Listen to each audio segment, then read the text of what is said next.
अस्सलाम वालेकुम स्टूडेंट्स। आज के इस वीडियो लेक्चर में हम डिस्कस करेंगे class 9 chemistry unit first fundamentals of chemistry. तो इस फंडामेंटल्स ऑफ केमिस्ट्री में जो हमारा इम्पोर्टेंट टॉपिक जो आज हम डिस्कस करने जा रहे हैं वो है केमिकल फार्मूला। केमिकल फार्मूला का क्या मतलब है?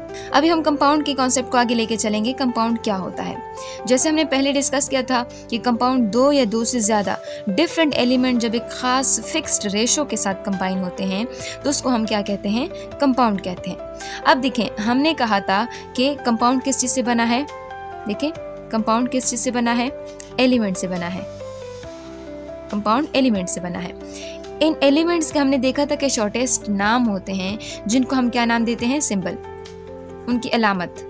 ठीक है, जैसे कार्बन है तो उसके लिए हम C लिखते हैं, इस तरह अगर सोडियम है तो उसके लिए Na लिखते हैं, इस तरह से हम उनके लिए लिखते हैं।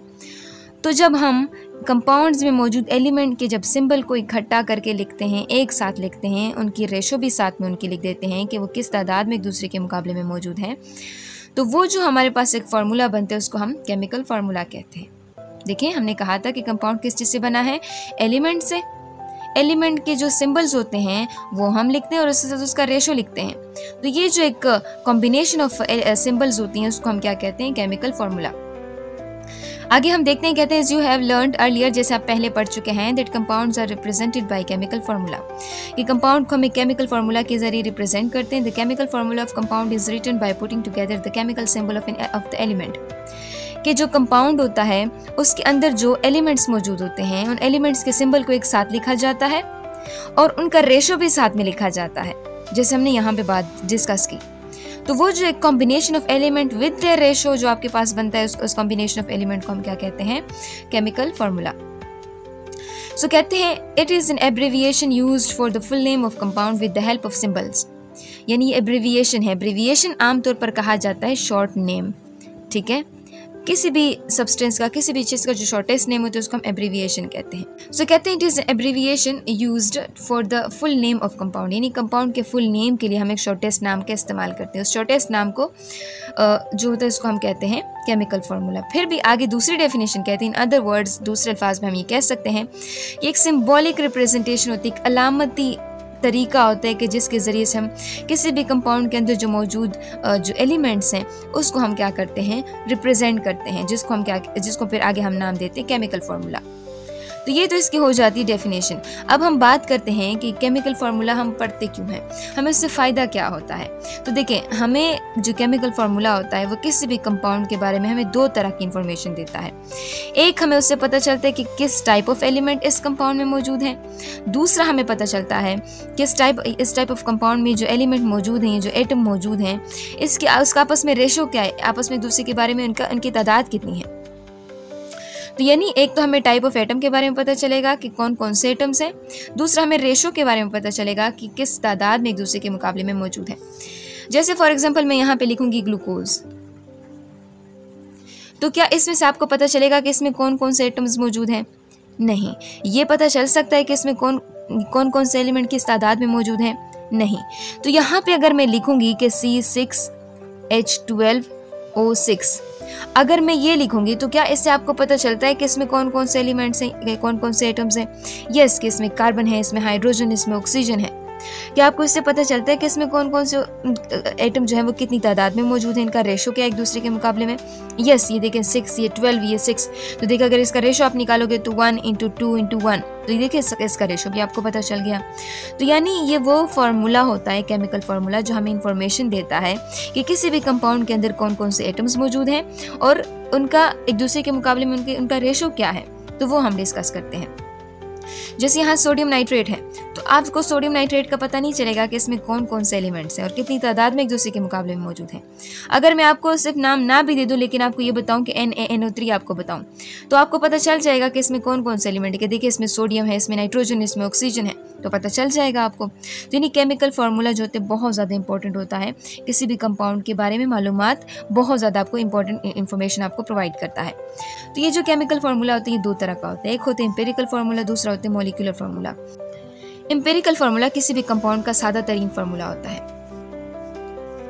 तो सादा तरीन फार्मूला हम किसको कहते हैं, हमें सादा तरीन फार्मूला की ज़रूरत क्यों पड़ती है? अगर एक दफ़ा हमारे पास इस तरह के फार्मूलाज हैं तो हमें सादा तरीन फार्मूला की ज़रूरत क्यों पड़ती है? ये जो आपको फार्मूला देख रहे हो ना, ये तो बहुत छोटा सा फार्मूला है। हमारे पास जब हम आगे आप लोग पढ़ोगे ना, तो कोवेलेंट बॉन्डिंग होती हैं, कार्बन दूसरे कार्बन के साथ लिंकेज बनाता है, तो वो हज़ारों की तादाद में उसमें कार्बन मौजूद होते हैं, हज़ारों की तादाद में उसमें एलिमेंट्स मौजूद होते हैं। तो हमें वो जो एक एलिमेंट है, जो एक एलिमेंट भी 1000 में है, दूसरा 2000, तीसरा जो है वो 6000, मतलब मुख्तलिफ वैल्यूज़ उनकी आ सकती हैं। तो वो बहुत लंबी चौड़ी वैल्यूज़ होती हैं, उनको याद करना, उनको समझना, उनको समझाना हमारे लिए थोड़ा सा मुश्किल होता है। तो हम क्या करते हैं, साइंसदान क्या करते हैं, वो क्या कहते हैं कि एक ऐसा शॉर्टेस्ट फार्मूला होना चाहिए कि जिससे हम जो फार्मूला है उसको समझा सकें, उसको समझ सकें, उसको लिख सकें, उसको कम्युनिकेट कर सकें। तो जो एम्पिरिकल फार्मूला है ये वो सादा तरीन फार्मूला होता है, वो ये कहते हैं सिंपलेस्ट फार्मूला होता है। और ये सिंपलेस्ट फार्मूला हमें क्या बताता है, ये किसी भी जो कंपाउंड है उसके अंदर जो एटम्स हैं उनका सिंपलेस्ट यानी सिंपलेस्ट होल नंबर रेशो हमें बताएगा। सिंपलेस्ट होल नंबर का मतलब कम से कम, और होल नंबर का मतलब यानी पूरे एटम के बारे में बताएगा। यानी ऐसा नहीं हो सकता कि हमें बताएं कि एक कार्बन पूरा है, हाइड्रोजन आधा है, ऑक्सीजन जो है वो तीसरा हिस्सा है, ऐसा नहीं हो सकता। वो फुल एग्जैक्ट वैल्यू हमें बताएगा, होल नंबर में हमारे पास वैल्यू आएगी। तो कहते हैं कि ये सिंपलेस्ट फार्मूला होता है किसी भी कंपाउंड का, और इसमें हमें सिंपलेस्ट होल नंबर रेशो हमें बताता है, स्मॉलेस्ट होल नंबर रेशो हमें बताता है किसी भी एटम के बारे में जो कि उस कंपाउंड के अंदर मौजूद है। सो कहते हैं कि ये एक्चुअल फार्मूला नहीं हो सकता। एक्चुअल का मतलब असल फार्मूला, ये असल फार्मूला किसी भी कंपाउंड का नहीं हो सकता। ठीक है, यानी हो भी सकता है, नहीं भी हो सकता। मैं लिखा हुआ नहीं, हो भी सकता है, नहीं भी हो सकता। जैसे एक बेंजीन है, उसका एक्चुअल फार्मूला है C6H6। देखें बेंजीन का एक्चुअल फार्मूला क्या है, C6H6। सो देखें अगर मैं इसका सिंपलेस्ट रेशो निकालूं तो देखें अगर मैं एक कार्बन ले रही हूं तो दूसरा एक हाइड्रोजन ले रही हूं, इसका मतलब इन दोनों का रेशो क्या है, 1:1 है। तो सिंपलेस्ट रेशो इनका क्या है, 1:1 है। इस तरह अगर मैं ग्लूकोज की बात करूं तो देखो 6 कार्बन, 12 हाइड्रोजन, 6 ऑक्सीजन। देखें 6 कार्बन है, तो इसका मतलब इसका अगर मैं इस पूरे टर्म को 6 के ऊपर डिवाइड कर दूं, 6 12, देखिए यहाँ से आ जाएगा 1, इस 12 को मैं 6 के ऊपर डिवाइड कर दूं, यहाँ से आ जाएगा 2, इसको मैं डिवाइड कर दूं तो इससे आ जाएगा 1।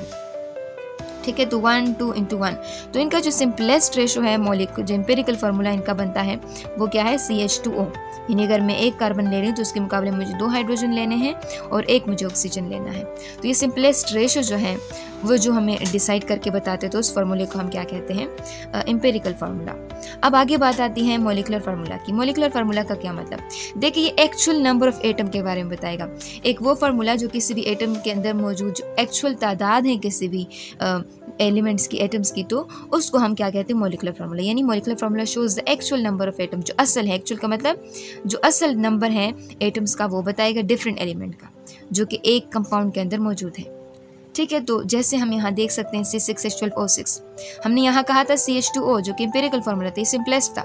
लेकिन यहाँ हम बात करेंगे कि हम यहाँ पे किसी भी चीज़ को काटेंगे नहीं, जो एग्जैक्ट वैल्यू है, जो असल तादाद है एटम की, वो हमें यहाँ पे दिखानी है।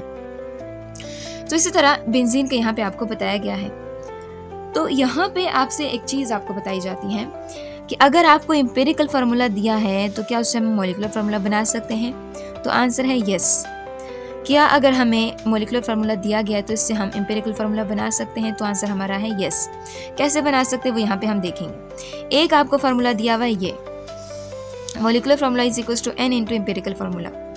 तो ये जो आपके पास फार्मूला है, इससे पहले हमारे पास आपके पास एक बुक है, जो ये बुक है इसमें नहीं है, शायद आपके पास जो बुक है उसमें ये मौजूद होगा। एक फार्मूला है कि n इज इक्वल्स टू, ये जो n मौजूद है ना, इसको हम कहाँ से निकालते हैं? कहते हैं n को हम ले सकते हैं जो आपका मॉलिक्यूलर फार्मूला मास है, मॉलिक्यूलर फार्मूला मास, इसको हम डिवाइड करते हैं एम्पिरिकल फार्मूला मास के ऊपर, एम्पिरिकल फार्मूला मास के ऊपर। तो यहाँ से हम अंदाज़ा लगा सकते हैं। फॉर एग्जांपल हमें कोई कहते हैं कि एक कंपाउंड है कि जिनका जो मॉलिक्यूलर फार्मूला मास है वो कितना है, वो 180 है। ठीक है, और उसका एम्पिरिकल फार्मूला हमें दिया जाए, वो कहें कि CH2O, ये उनका एम्पिरिकल फार्मूला है। इन से हमें बताएं कि जो n है वो कौन सा है और इसका मॉलिक्यूलर फार्मूला क्या बनेगा। अब यहाँ से तो आपको पता है 180 AMU आपको दिया हुआ है। यहाँ से अगर हम मास निकालेंगे तो नेक्स्ट टॉपिक हम इसके बारे में पढ़ेंगे, तो हम कैसे इसका मास फाइंड आउट करते हैं वो भी मैं बताऊंगी। तो देखिए कार्बन कितना है, कार्बन यहाँ पर 12 है, हाइड्रोजन कितने हैं वो 2 हैं, ऑक्सीजन का मास जो है वो 16 है। तो जब हम इसको सबको प्लस करते हैं तो यहाँ से वैल्यू आती है 30 AMU। इसका मतलब एम्पिरिकल फार्मूला मास जो है वो कितना है, वो 30 AMU है। फार्मूला ऑलरेडी हमारे पास मौजूद है, इसी को हम आगे लेके चलेंगे, इसी फार्मूला को। मॉलिक्यूलर फार्मूला मास हमें कितना दिया हुआ है 180, n इज इक्वल्स टू देखिए 180। एम्पिरिकल फार्मूला मास कितना है 30, 0 0 कैंसिल, 3 को इस तरह डिवाइड करेंगे 6। इसका मतलब n की वैल्यू कितनी है, वो 6 है। अब देखिए मैं इसी फार्मूला को यूज़ कर सकती हूँ। मॉलिक्यूलर फार्मूला मुझे लेना है, मॉलिक्यूलर फार्मूला मुझे चाहिए। n कितना दिया हुआ है 6 है, ठीक है।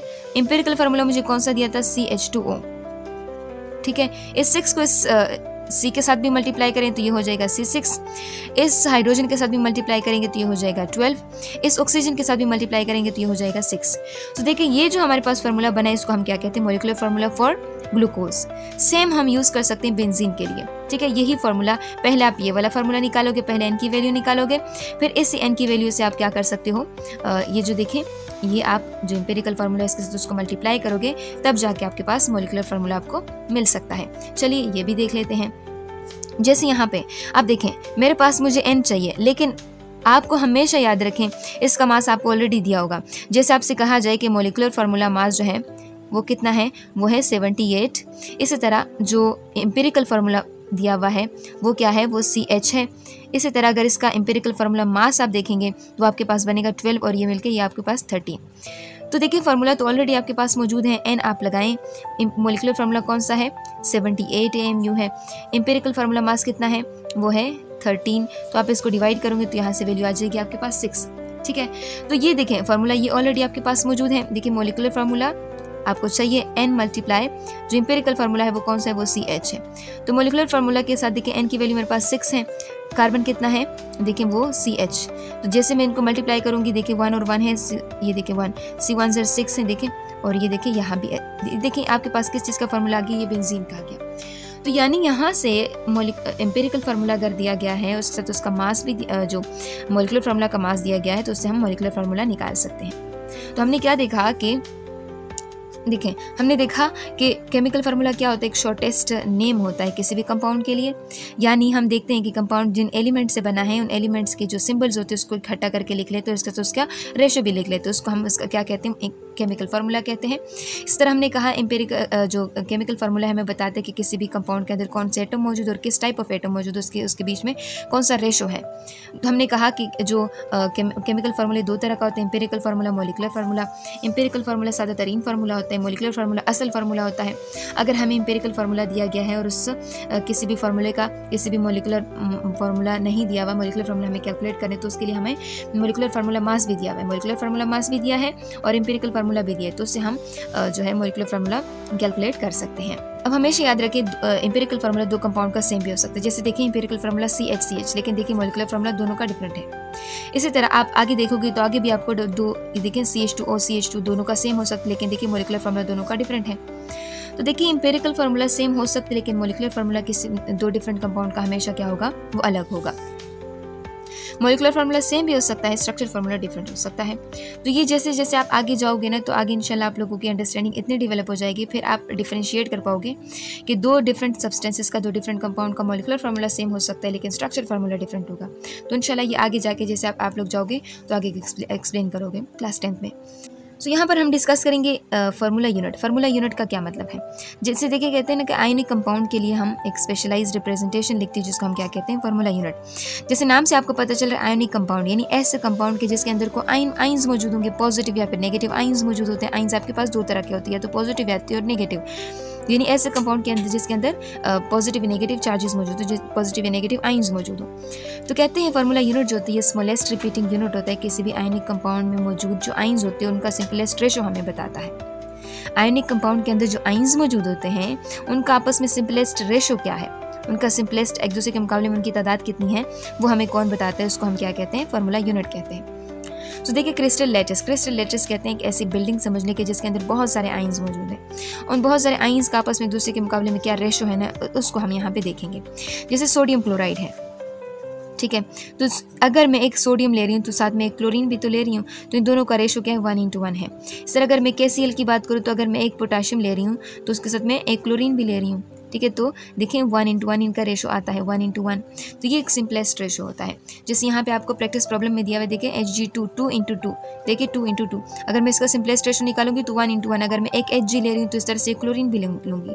अब यहाँ पे आप देखें एक अमोनियम आयन है और एक H2PO4 आयन है। ये देखें ये क्या है, आपके पास 1:1 है। इस तरह अगर मैग्नीशियम क्लोराइड का देखें तो 1:2 है। अगर मैं एक मैग्नीशियम ले रही हूँ तो 2 क्लोरीन लूँगी, तो देखिए 1:2 है। इनका भी रेशो 1:1 है। तो देखिए ये सिंपलेस्ट रिपीटिंग यूनिट होता है, ठीक है, किसी भी आयनिक कंपाउंड का। और ये हमें इसका काम क्या होता है, हमें रेशो बताते हैं, सिंपलेस्ट रेशो बताते हैं आयंस के बीच में, दो आयंस के बीच में सिंपलेस्ट रेशो कौन सा है। सो इंशाल्लाह कल की वीडियो में हम डिस्कस करेंगे मोलिकुलर फार्मूला मास को। आई होप सो आप लोग को ये वीडियो बहुत पसंद आ गई होगी।